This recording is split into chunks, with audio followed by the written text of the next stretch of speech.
É o reencontro de irmãos, pelo tempo, e a força do amor fez que houvesse o reencontro. É sempre um reencontro, é sempre uma oportunidade de reflexão, de renovação, de refazimento, que são os filhos do amor. E isso é sempre muito importante, temos essa noção que somos filhos do amor. Temos esse DNA do amor. E nós temos outro nosso irmão Ciro Neto, da Sociedade Espírita Sem Fronteiras, de Araruama, mas um tarefeiro do movimento espírita, porque está na tarefa, onde aparece o trabalho, mas estaremos nós, na nossa contribuição, humilde, mas de coração. O tema, a obsessão e o movimento espírita,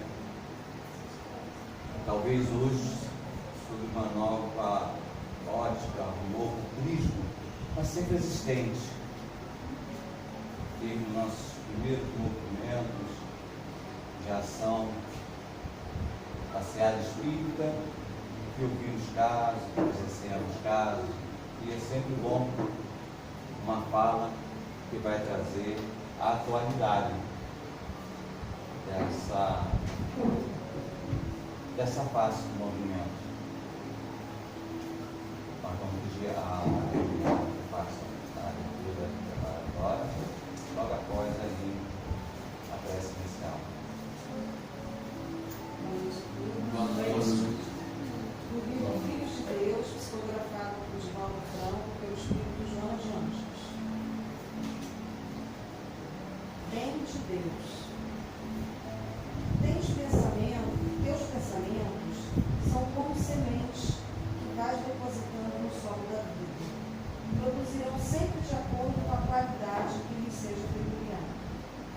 Não ocorre nenhuma alteração porque a correspondência é perfeita entre a causa e o efeito. Conforme aneles e projetos dos teus pensamentos, a vida te envolverá em torno de acontecimentos, sensações e emoções. Os positivos e estimulantes enriquecem-te e se manifestam em todos os setores existenciais. Os negativos e deprimentes entorpecem-te o ânimo e tornam-te amargo, nervoso, interferindo no teu comportamento. Liberta-te dos pensamentos doentios e perniciosos que acalentados no passado, quanto até pouco. Deixa-te livre, preparando a terra generosa dos sentimentos para que os otimistas, os ativos expressem o perfeito bem de Deus. Mantém os que revelam amor e te sentirás envolvido por incessante ondas de ternura e de apego. Conserva os que são de paz, e toda a harmonia da vida ressoará no teu íntimo. Preserva os que objetivam a saúde e te sentirás forte, pleno, mesmo que, vez por outra, alguma debilidade se te apresente, não afetando o conjunto. Pensa em prosperidade, abundância, mas não só de valores materiais, e sim dos demais bens de Deus, que são essenciais à vida para sempre. Pensa e viverás consoante a onda emitida.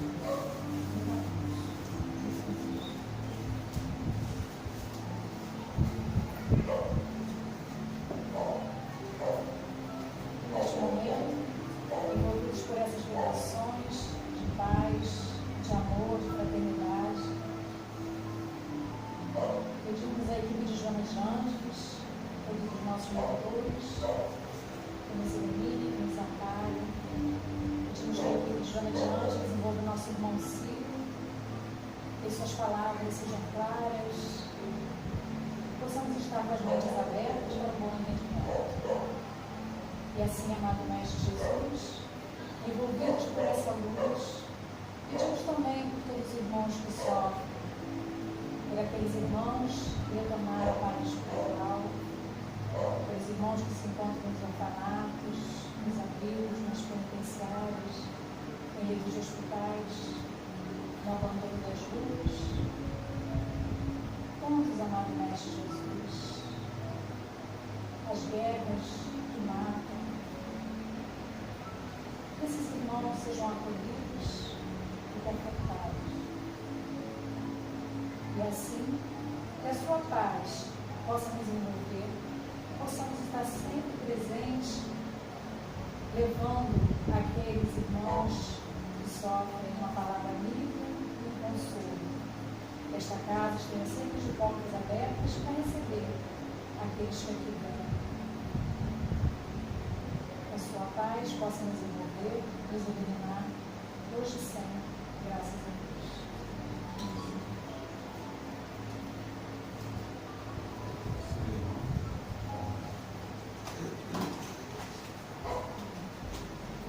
Boa noite a todos. Boa noite.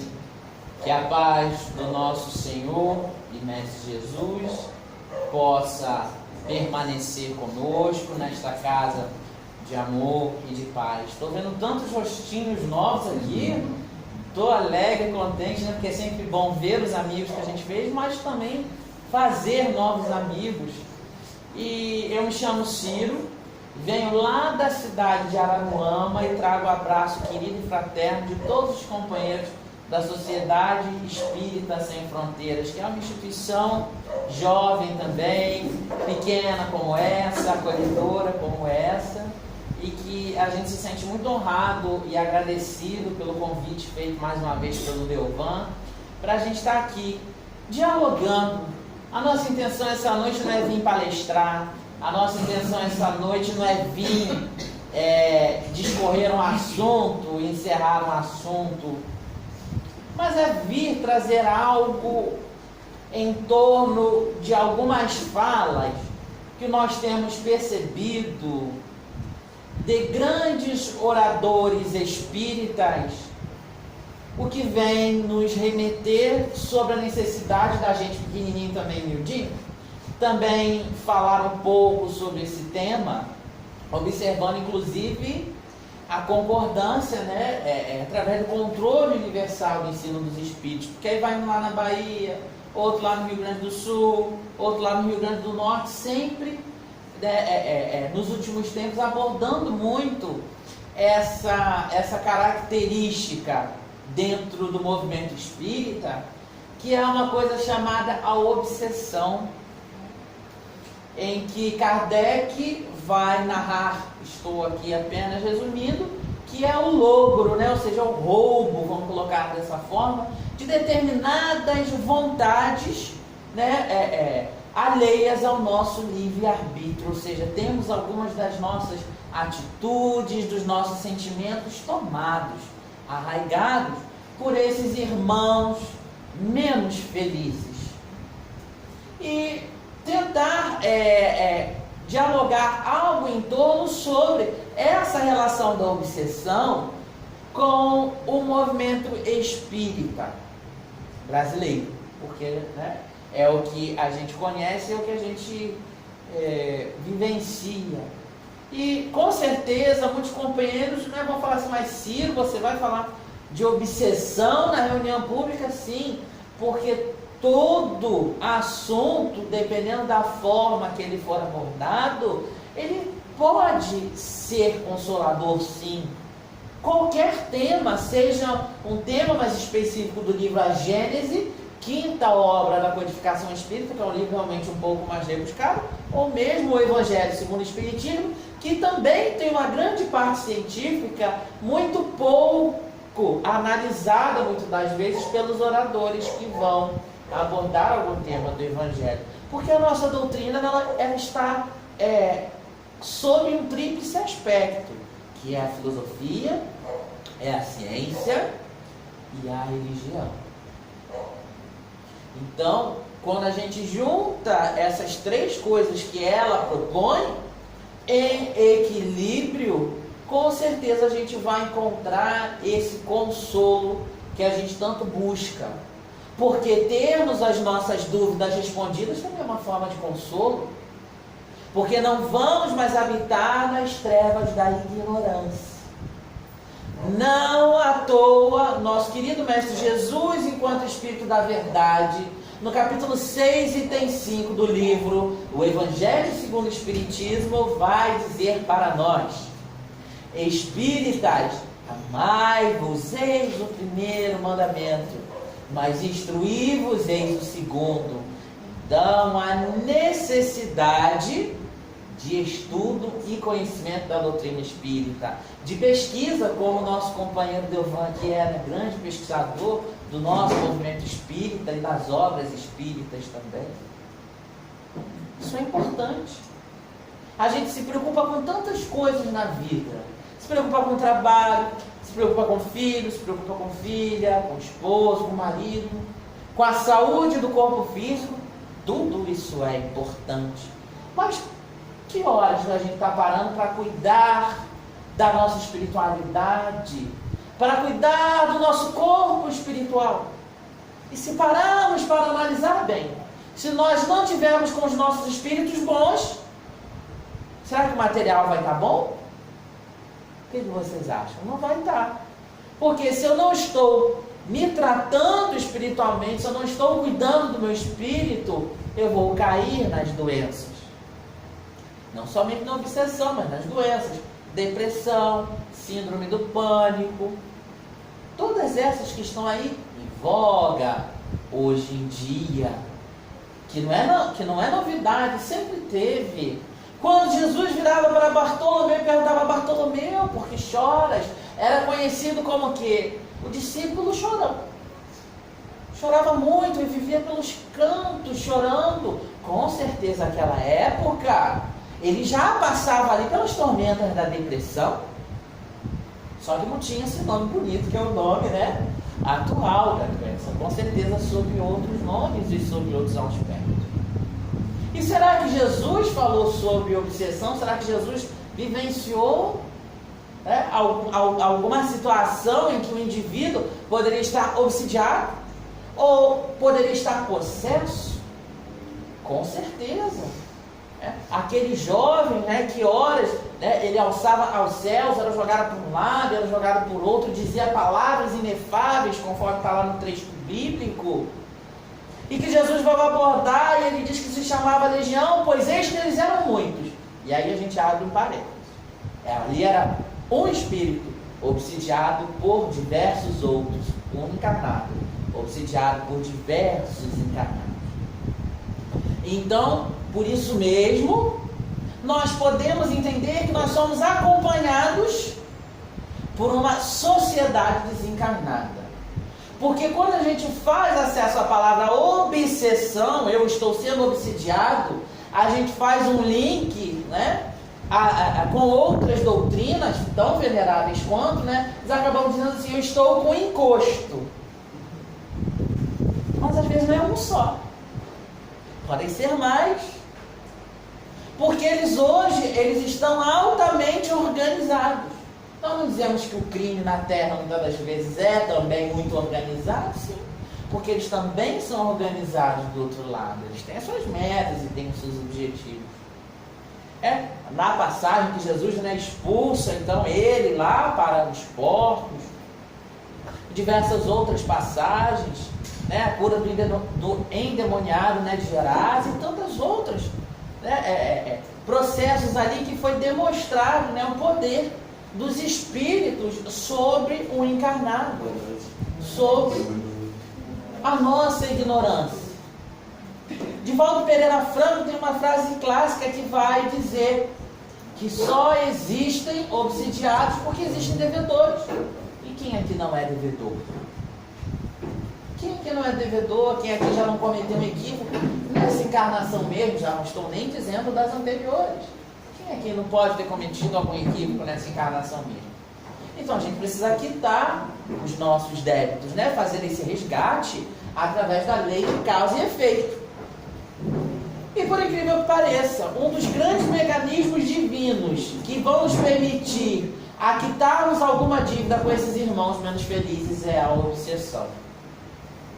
É permitir que esses irmãos estejam junto conosco, muitas das vezes para aprender conosco, mas aí a gente acaba cedendo às vontades dele, porque nós temos aquelas matrizes negativas, Porque não cuidamos do nosso espírito. Não estudamos, não procuramos fazer boas atividades, não vamos trabalhar no bem. E como consequência, quando a gente adentra a doutrina espírita, não tem aquela história, ai, eu entrei para a casa espírita, agora eu virei santo. Gente, a gente tem que ter muito medo do bonzinho da casa espírita. Você conhece esse, né, Dona? Aquele bonzinho que parece que ele anda saltitando.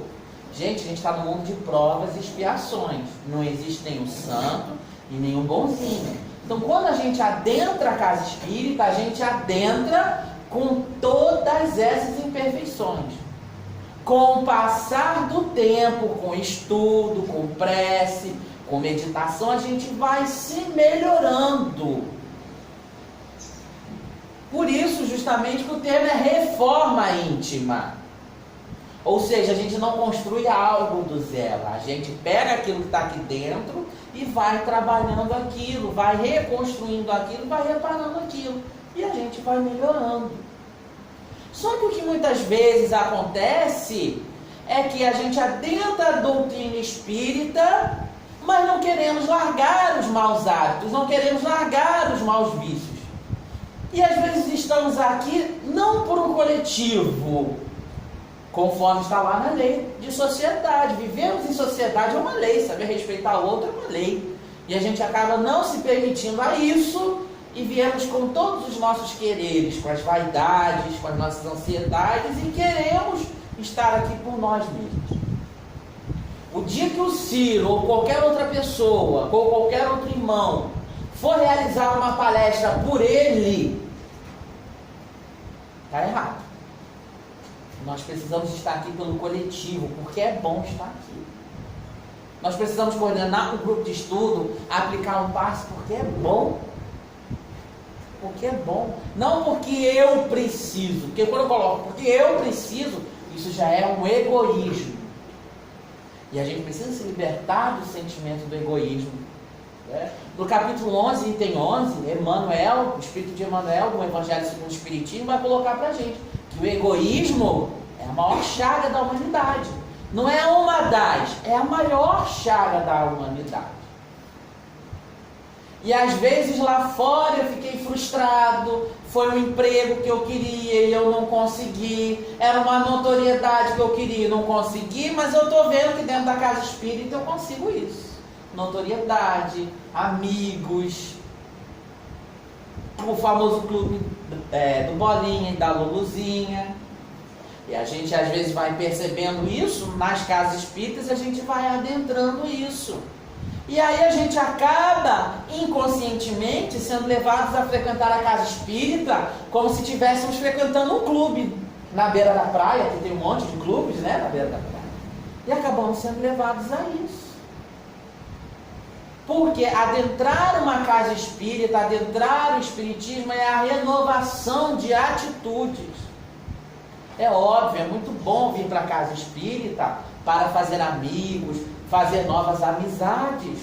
Tudo isso é muito positivo, sim, mas eu tenho que prestar como que eu estou buscando isso. Será que eu não sou carente demais, às vezes quero que o mundo gire ao meu redor? A gente precisa pensar nisso. Às vezes a gente quer ter razão em tudo. Vocês já repararam? A gente quer ter razão em tudo. Aí eu pergunto, o que é melhor? É ter razão ou ter felicidade? Porque muitas das vezes quando a gente vai ali se retirar do nosso ponto de vista e permitir com que o outro também flua um pouco a opinião dele, a gente vai ser mais feliz. Porque a gente aprendeu a não bater tanto de frente.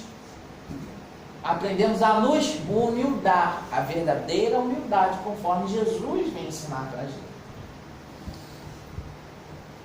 E constantemente, desde o início do movimento espírita, nós temos informações.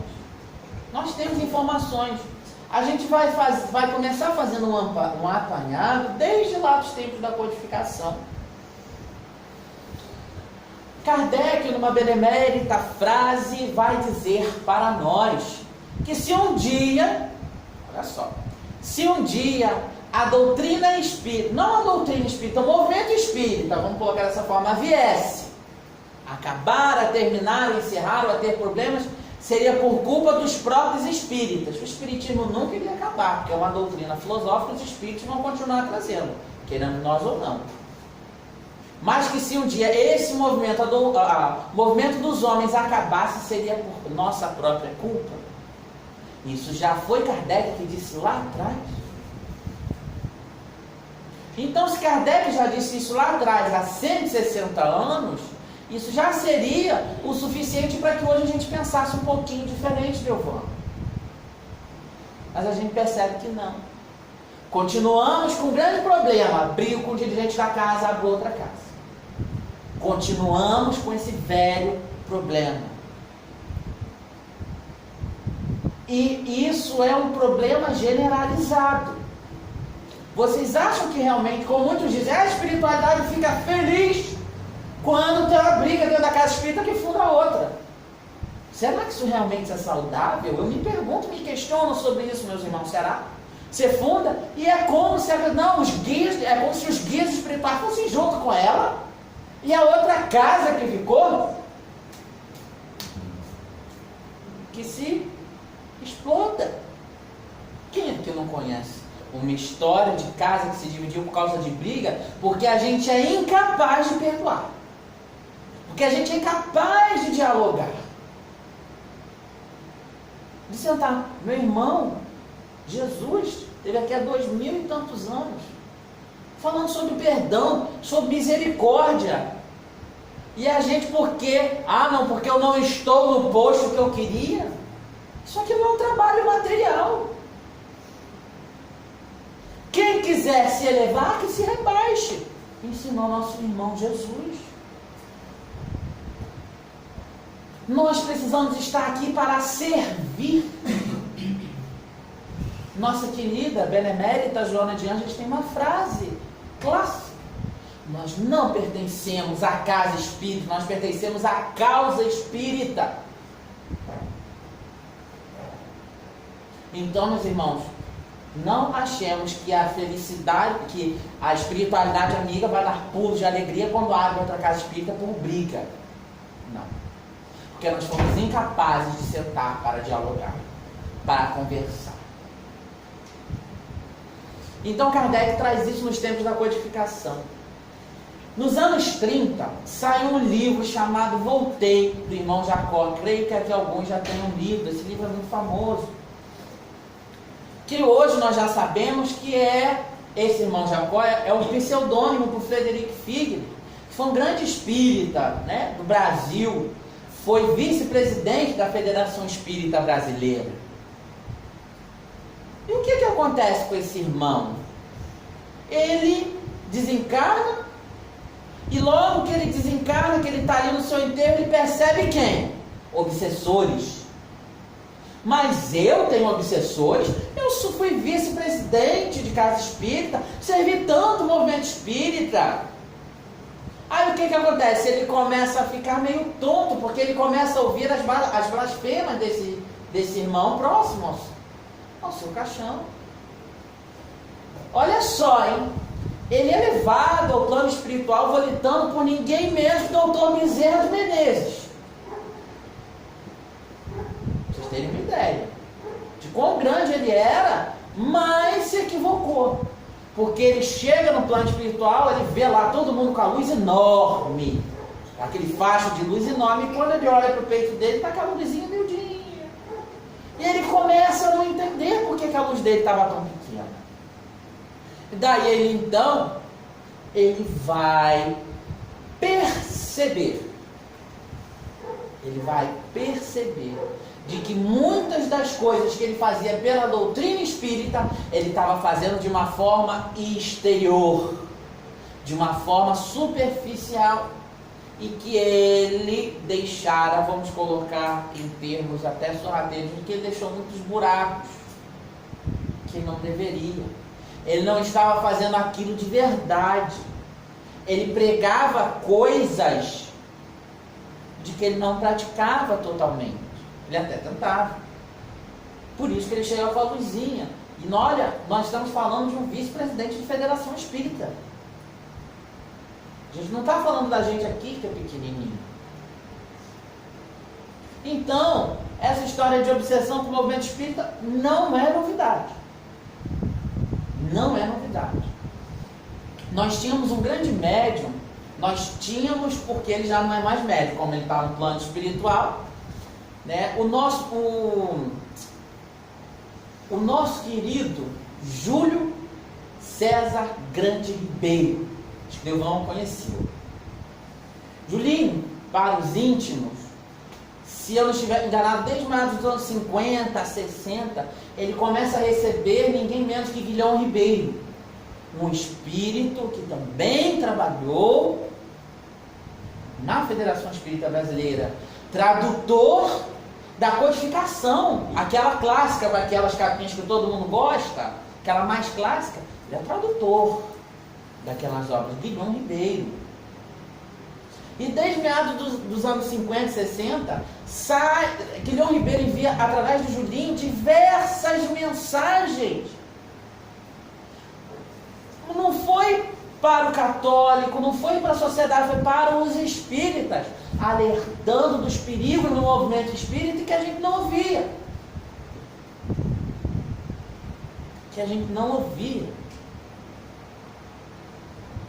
No livro A Prece segundo o Evangelho, mais em específico na edição da Federação Espírita Brasileira, nós vamos ter psicografias já de Allan Kardec desencarnado, através do médium, que agora eu não estou lembrando o nome, mas eu posso ver aqui no final, em que ele já traz alertas para o movimento espírita brasileiro, de coisas que ocorrem ainda hoje.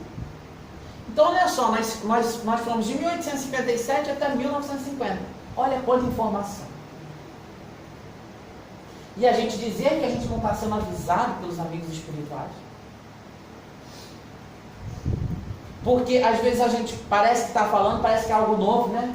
Parece que é coisa de agora. Não, o movimento espírita está sendo obsidiado agora. Não tem novidade nisso.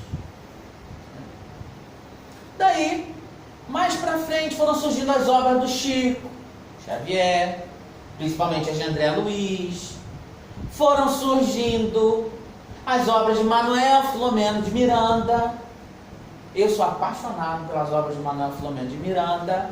Manuel Filomeno de Miranda é um dos mentores de Divaldo Pereira Franco, em que vai trazer diversas paisagens sobre obsessão, inclusive no movimento espírita.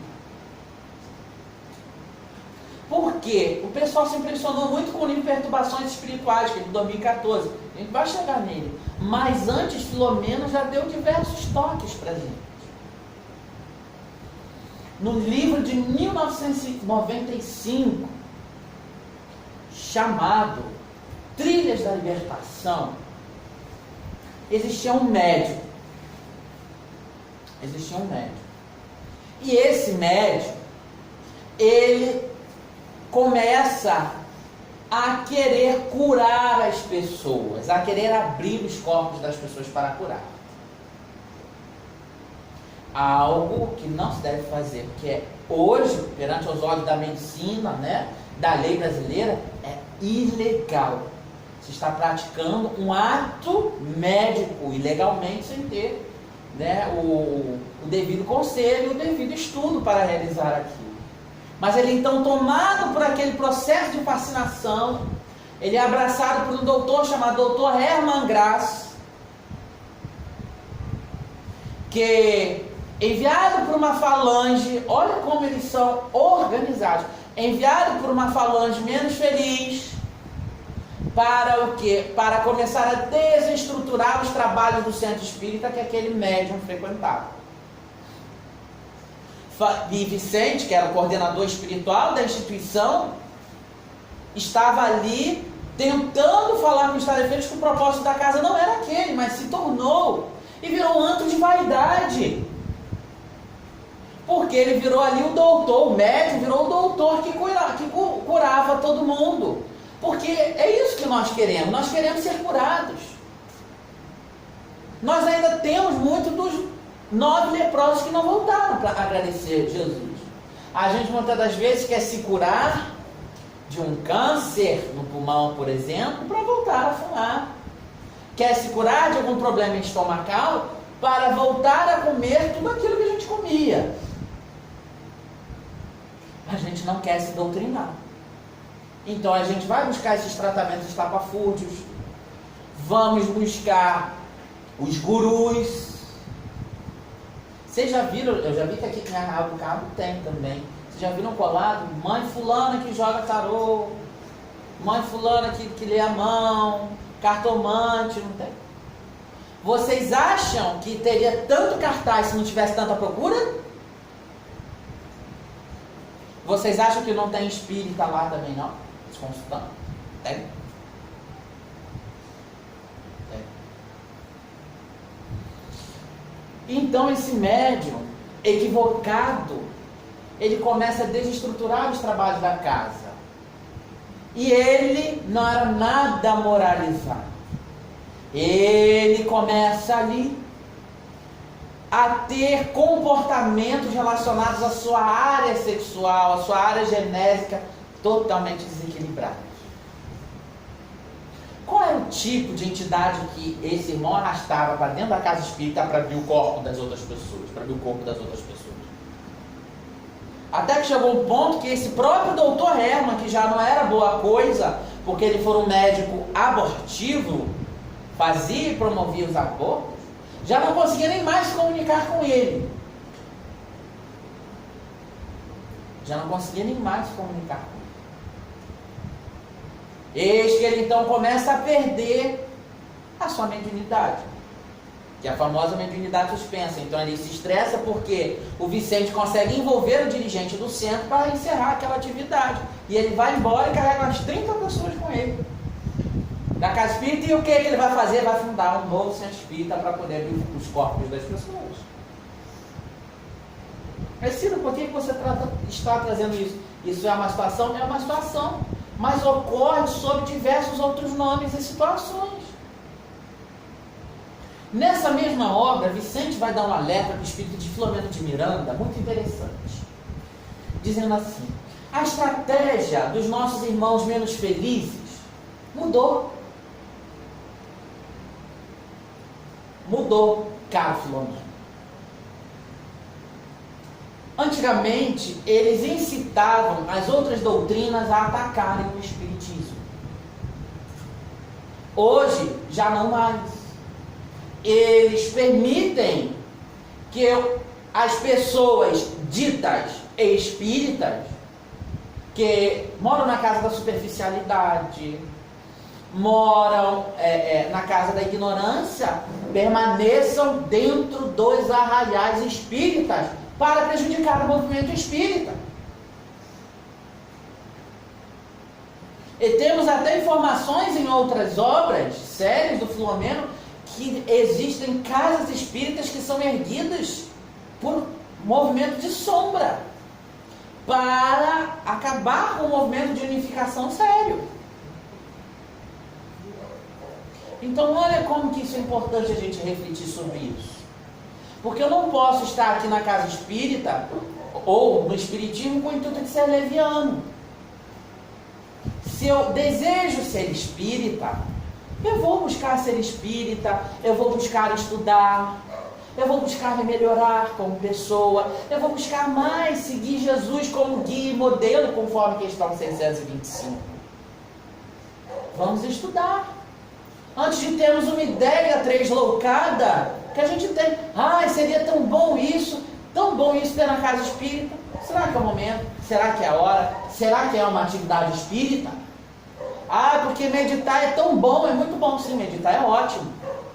Mas o yoga não é espiritismo, é espiritualismo. É venerando, mas não é espiritismo. Cada coisa no seu lugar. Cada coisa tem o seu lugar. Obviamente, nós não estamos aqui falando sobre intolerância. Nós não podemos ser intolerantes com nenhuma doutrina ou com nenhuma filosofia de vida. Mas cada coisa há que ter o seu lugar, porque senão a gente perde a nossa identidade. O espiritismo, surgiu da codificação. A partir da codificação, para ser mais exato.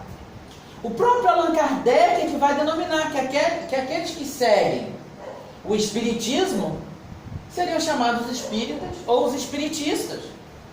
Foi o próprio Kardec que cunhou os dois termos, porque era algo novo que vinha surgindo. Então qualquer coisa que a gente queira fazer ou plantar depois disso porque achou mirabolante, achou legal, não é espiritismo. Como tem muita obra psicografada, e aí a gente abre parênteses, que não é porque a obra é psicografada que é uma obra espírita, porque o fenômeno de psicografia, ele é inerente a qualquer religião. A gente tem muita freira e muito padre que psicografa. Vão lá e busquem no acervo da Editoras Paulo, as antigas paulinas, que vocês vão encontrar. Freira tal que psicografou o santo tal. Então o fenômeno da psicografia, ele é inerente, ele está aí. Então a gente pode ter um espírito católico psicografando? Pode.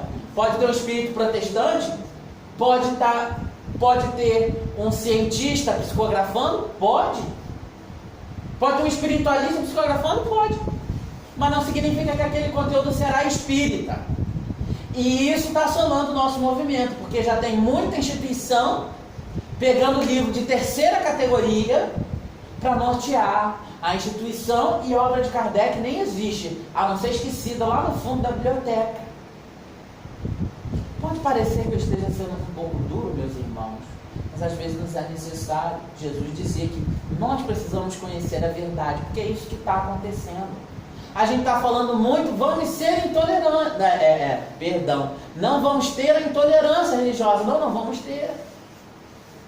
Mas a gente antes precisa não ter a intolerância intelectual dentro da nossa casa espírita. Precisamos saber respeitar todos os pensamentos, todas as formas de pensar, embasado na codificação. Por isso o estudo. Por isso o estudo metodológico. Então, no caso do livro Trilhas da Libertação, foi um problema sério conseguir resolver aquilo, porque era uma casa de anos que estava sendo derrubada, com seus trabalhos derrubados. Isso é muito sério.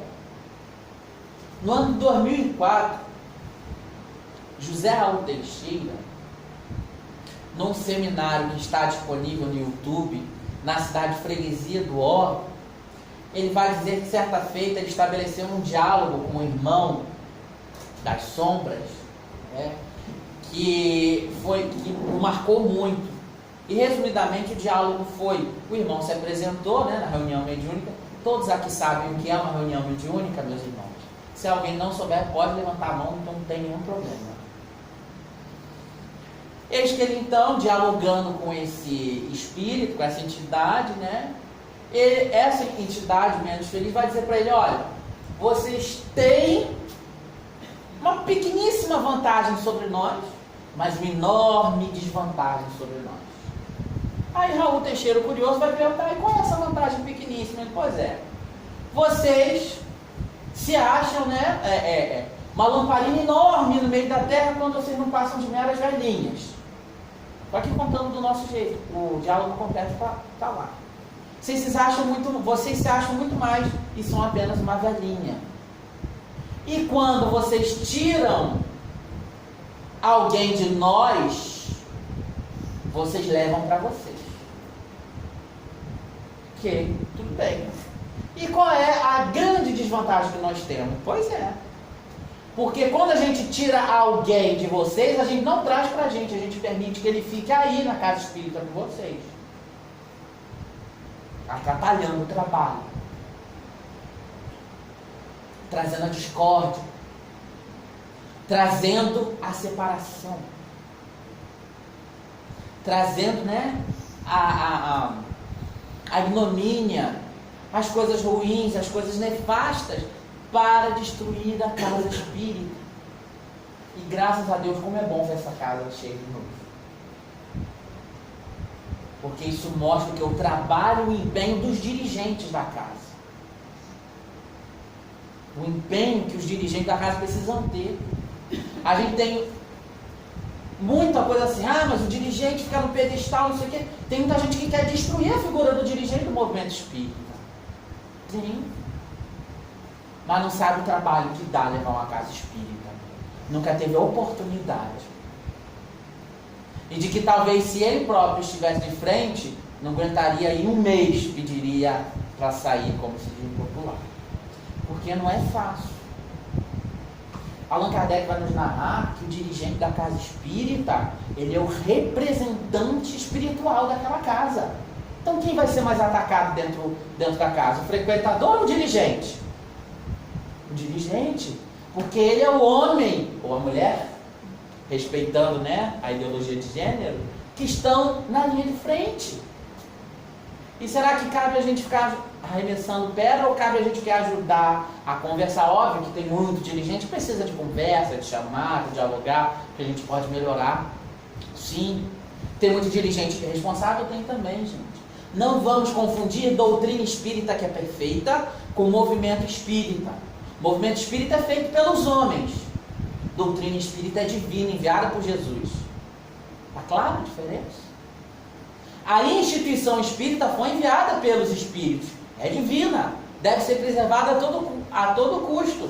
Mas os seus dirigentes são homens. São imperfeitos.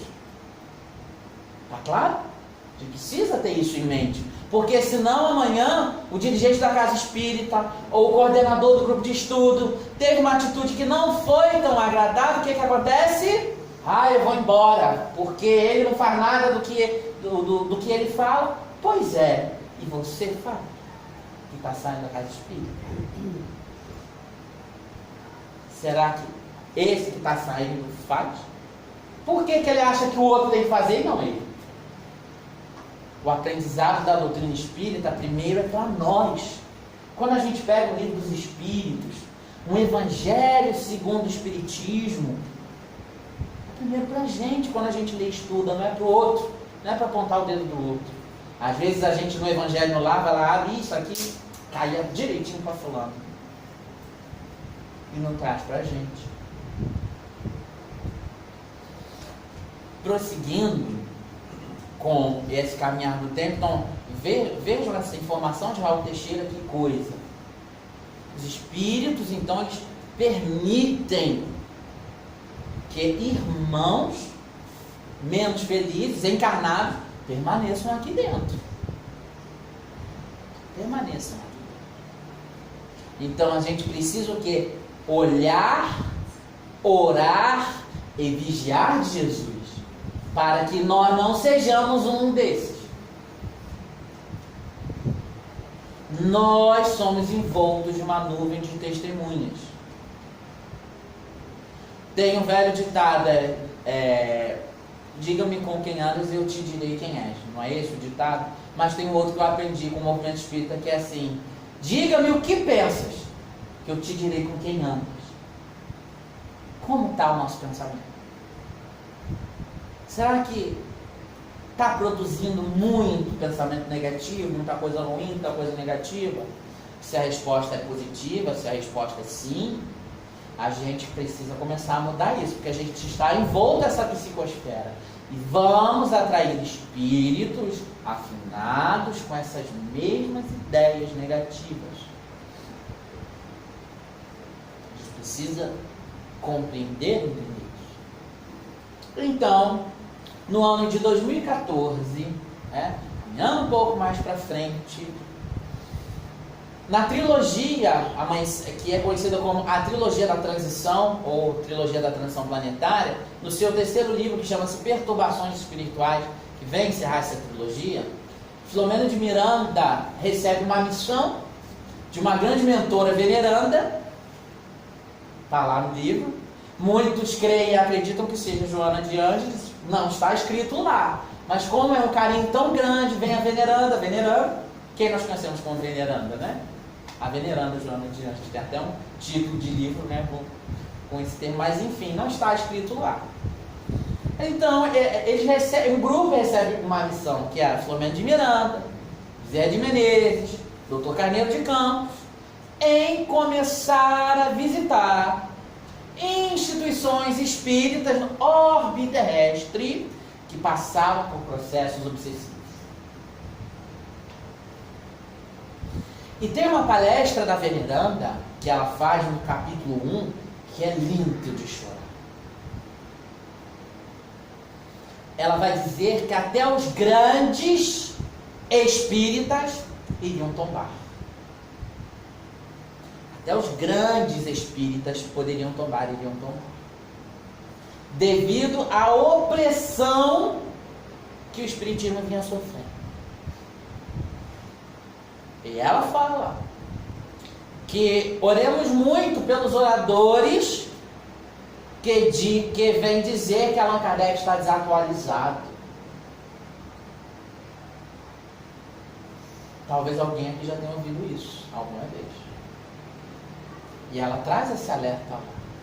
Allan Kardec não está desatualizado. Allan Kardec ainda é um grande incompreendido do movimento espírita.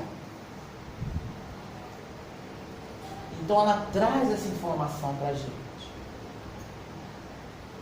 Então, eles vindo ao orbe terrestre, esse grupo, uma das comunicações é um livro fantástico, recomendo para quem quiser ler, gente, Perturbações Espirituais. Já leu, Deus, já teve oportunidade de ler? Fantástico o livro, né? Simplesmente fantástico. Assim, nenhuma novidade, só que ele coloca tudo em pratos limpos mesmo, porque já não está dando mais para falar entre linhas, que eu não estava resolvendo falar entre linhas. Não está mais resolvendo. Num diálogo que ele vai tecer com uma determinada entidade, ele vai dizer que eles estão atacando o movimento espírita, principalmente através das vias sexuais. E principalmente a virtual.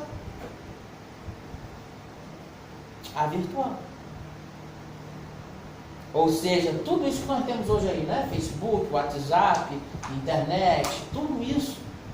De forma com que eles consigam cansar o espírita. De tanto sugar, de tanto vampirizar as energias sexuais até o ponto de eles não aguentarem mais. Está lá no livro. Se eles observaram essa fragilidade, é porque o movimento está passando por isso. Porque os espíritos eles só vão atacar no nosso ponto fraco. Concorda, Leandro? Só vão atacar no nosso ponto fraco. Então, o nosso ponto fraco está no centro de força, chamado centro de força genese, que é essa energia criadora da vida. Gente, vocês já pararam para pensar o que é gerar vida? O que é criar uma vida material? É algo enorme de grande. Então, vocês imaginam a energia que essa área tem. Então a gente precisa o quê? Ter cuidado. Observar as nossas atitudes que a gente assiste na TV. Que isso traz uma negatividade para o nosso lar, para a nossa casa. José Herculano Pires, no livro Curso Dinâmico de Espiritismo, que é um livro dos anos 70, vai narrar uma frase para a gente assim, que se os espíritas conhecessem o espiritismo, a doutrina espírita seria o maior movimento cultural da Terra. Está lá no livro Curso Dinâmico de Espiritismo. O Grande Desconhecido, é o subtítulo do livro. Então será que a gente está se dedicando ao estudo com profundidade? Conforme o próprio Kardec diz, que toda ciência nova, ela tem que ser aprendida através do estudo. Metódico. Contínuo. Introdução item 8 do Livro dos Espíritos. Agora a gente gosta, como diz Raul Teixeira, não são palavras mesmo, do romancinho, do livrinho fininho, que não vai levar a gente a lugar nenhum, que não vai fazer a gente refletir para nada. Disso que a gente gosta. São palavras de Raul. Ah, eu gosto do livrinho baratinho de R$2, mas será que o livrinho baratinho de R$2 tem qualidade? Tem qualidade? E chegando mais agora próximo a nós, obviamente, gente, quem precisamos assim, muitas outras informações importantes e relevantes. Faço também a recomendação do livro Palavra aos Espíritas, que é um livro do nosso querido companheiro Álvaro Crispino, né, que colaborador do Conselho Espírita do Estado do Rio de Janeiro e da Federação Espírita Brasileira, em que ele juntou um compêndio de diversas mensagens, inclusive muitas mensagens do Júlio César Grande Ribeiro, nesse livro, todas elas direcionadas ao movimento espírita. Mensagens de alerta. Então tem mensagem de Emmanuel, tem mensagem de Jonas de Anjos, muita mensagem da revista Reformador nesse sentido. É muito interessante, já li 3 vezes a obra. Cada vez que a gente lê, a gente fala, meu Deus do céu, como que eu não percebi isso? Tá, então, vamos chegar agora em 2018, 13 de fevereiro de 2018. Haroldo Dutra Dias, no Congresso Espírita de Goiás, numa entrevista com Gabriel Salom, lá do Divaldo Pereira Franco, coisa que não é muito comum do Haroldo fazer, mas falar sobre o movimento espírita. E sabe o que me preocupa, Delvan? Porque esses homens, eles têm informações privilegiadas do plano espiritual. E de reuniões também de Federação Espírita Brasileira. Ele vai dizer para nós como se fosse novidade. A gente escuta, parece novidade, mas estava aí. E ele vai dizer, o movimento espírita nunca foi tão atacado. Estão atacando o espírita no seio do seu lar. Olha a frase desse irmão. O movimento espírita nunca foi tão atacado. Nunca foi tão atacado. O que fazer com tudo isso? Agora, nos nossos momentos finais. O que a gente pode fazer para se... Não diria se defender, meus irmãos. Porque eles vão estar aqui conosco, eles vêm à casa espírita também. Uns é permitido a entrada para sentar aqui e ouvir tudo que o orador está falando. Ou mesmo no grupo de estudo. Mas o que a gente pode fazer para contribuir com esse cosmos? Porque, de acordo com o Livro dos Espíritos, nós somos, na lei de conservação, nós somos co-criadores. Ajudamos Deus a criar. E nós temos uma força motriz, intimamente estudado por Ernesto Bozano, chamado pensamento. O que nos falta para sermos bons? Vontade. Livro dos Espíritos. Então o nome do livro do Ernesto Bozano é Pensamento e Vontade. O que falta para sermos melhores? Vontade. Está lá no Livro dos Espíritos. O mal é ousado e o bem é tímido. Quando é que nós vamos ousar em querer fazer o bem? Para vocês terem uma ideia da força que é o pensamento, que a gente precisa cuidar dos nossos pensamentos e das nossas ações. Aprendi com a doutora Marlene Nobre, num seminário chamado As Várias Faces da Obsessão, que ela conta 2 casos que Ernesto Bozano contava. Vou contar aqui rapidinho, porque realmente é muito interessante para que a gente consiga conceber o que é essa nossa parte dessa criação no universo. Dessa nossa parceria com a divindade, dessa nossa parceria com Deus. Esse Pai maravilhoso que nos oferece tudo e não nos abandona jamais. Certa feita, Bozano relatando, ele foi a uma casa, onde diversas pessoas que iam lá relatavam que sempre viam uma senhora subindo a escada. Sempre uma senhora subindo a escada. Essa senhora subia e descia a escada. E diversas pessoas já comentavam isso. E ele vai lá. Então, estudar, faz uma reunião mediúnica lá na casa e tal, né, com médiuns, porque ele era pesquisador, né, tinha o espírito da pesquisa.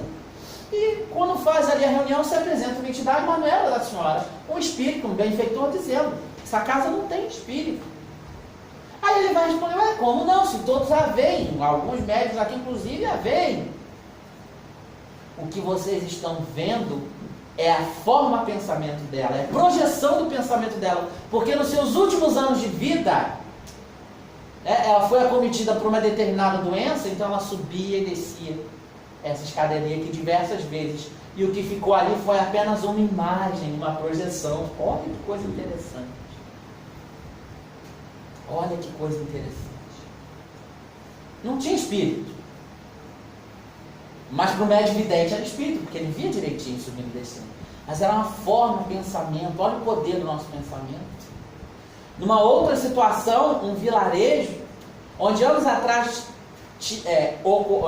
ocorria uma guerra, ele foi para lá pesquisar, diversos moradores relatavam que ouviam tiros de canhão, ouviam, pessoas gritando, gemendo e tiros, mas não tinha nada daquilo. Eram as formas, pensamentos que ficaram ali gravadas naquele ambiente. Então olha o poder do nosso pensamento. Olha o poder do nosso pensamento. Então, se a gente pensar e plasmar o amor dentro da nossa casa, dentro do seio do nosso lar, o que é que vai ficar impregnado ali? O amor, a caridade, a humildade, dentro da nossa casa. Como está o relacionamento com meu filho, com a minha filha? Como? Porque se não estiver bem, isso vai se refletir sobre diversas formas no nosso lar, na nossa vida. Quando a gente vier para a casa espírita, porque aqui, meus irmãos, a casa espírita, o movimento espírita, ele é o reflexo do que a gente é lá fora. Concordam? Isso aqui é apenas um reflexo do que a gente é lá fora.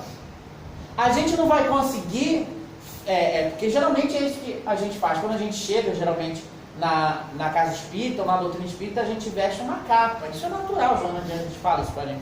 É natural que a gente faça isso. Mas a gente não consegue sustentar essa capa durante muito tempo. É a máscara, né? Outros chamam de máscara. Essa máscara cai. Porque ninguém consegue fingir durante tanto tempo aquilo que não é. Então, o primeiro ponto a ser feito e realizado é cuidar do nosso lar, cuidar da nossa casa mental, implantar o culto do Evangelho no lar, na nossa casa, a importância das instituições espíritas, terem grupos de apoio à implantação do culto do Evangelho no lar, terem duplas, terem trios, terem grupos para implantar essa dádiva divina dentro do lar, que a gente percebe tão esquecida. Quem aqui faz o culto do Evangelho no lar, levanta a mão. Olha, 2% da plateia. Isso é uma coisa que a gente precisa começar a pensar. Precisamos começar a pensar. Culto do Evangelho no lar. Joana Diante tem uma página lindíssima, onde ela vai dizer que todo lar se ilumina naquele momento. E que não somente a tua casa, mas todos aqueles que estão à tua volta receberão as luzes, as benesses do Evangelho no lar. Senta à mesa, abre o livro, distante de um copo com água pura, que as dádivas do céu descem. Olha Joana, benfeitora da instituição, nos trazendo essa informação sobre o culto do Evangelho no lar. Gente, a gente sabe de casos libertadores de culto do Evangelho no lar, de processos de desobsessão desfeitos através do culto do Evangelho no lar. Então a gente precisa, meus irmãos, começar a pensar. A casa espírita, ela precisa ser mais humana, com os seus tarefeiros, com os seus frequentadores, que é todo mundo igual, né? Muito embora a gente use essas nomenclaturas, é todo mundo igual. A gente precisa estar aqui para dialogar sobre tudo, conversar sobre tudo, porque o mundo está sofrendo. Não podemos deixar de falar sobre sexualidade, homossexualidade, casamento. É raro você ver uma palestra sobre casamento na casa espírita, casamento homem e mulher. É raro. E os casais espíritas estão aí se separando. Graças a Deus, nosso Alberto tem aí feito um esforço hercúleo para falar da importância do casamento, gente. De acordo com estatísticas levantadas pelo nosso querido Álvaro Crispino, os pais espíritas são aqueles que mais deixam os filhos à vontade para não ir à evangelização. para fazer uso do álcool, para fazer uso do fumo. Está lá, entrem no YouTube e vão lá. Na palestra que ele traz todos os dados estatísticos. Digita lá, palestra Álvaro Crispino, dados estatísticos da juventude brasileira. Então a gente realmente está vendo essa informação do Haroldo, que não é novidade. Que a gente precisa começar o que? Atacar o seio do nosso lar. Porque a coisa está vindo de lá. Os irmãos menos felizes estão nos atacando lá. E o que a gente traz para aqui é só o resultado do que eles fizeram lá. Existe movimento espírita sem espírita? Não. Existe movimento espírita sem Jesus? Muito menos. Mas a gente precisa começar a tomar a frente. O bem precisa começar a tomar a frente. O bem precisa começar a tomar a frente. Assuntos como esse precisam ser dialogados, precisam ser conversados nos grupos de estudo. Como é que está a nossa relação com o sexo? Como é que está a nossa relação com o nosso vizinho? Gente, abrindo um pequeno parênteses, é muito comum as pessoas espíritas relatarem problemas com o vizinho. É muito comum na nossa cidade. Aqui em Arraial do Cabo, graças a Deus, Evandro, não tem isso. É lá em Araruama. Né? Agora, gente, isso lá está generalizado. E vocês acham que o nosso vizinho vem morar do nosso lado por acaso? Ou que a gente vai morar do lado dele por acaso? Vocês acham que ele não faz parte do nosso ciclo de provação e expiação? Claro que faz. Claro que faz. Então são nessas pequenas atitudes que precisam começarem a ser revistas. Para que sejamos bons nos grandes, precisamos ser bom no pequeno primeiro. Nas pequenas coisas.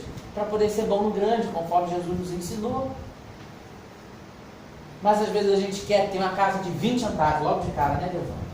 Quer ter uma casa lotada, 70, 80 pessoas. São quantas pessoas mesmo, Devan, que Kardec vai dizer que é o ideal na casa espírita? Você vai lembrar? Ele dá um número, inclusive. Se eu não me engano, acho que é de 20 ou 20 e poucas. São os pequenos núcleos, Kardec chamava dos pequenos núcleos espíritas.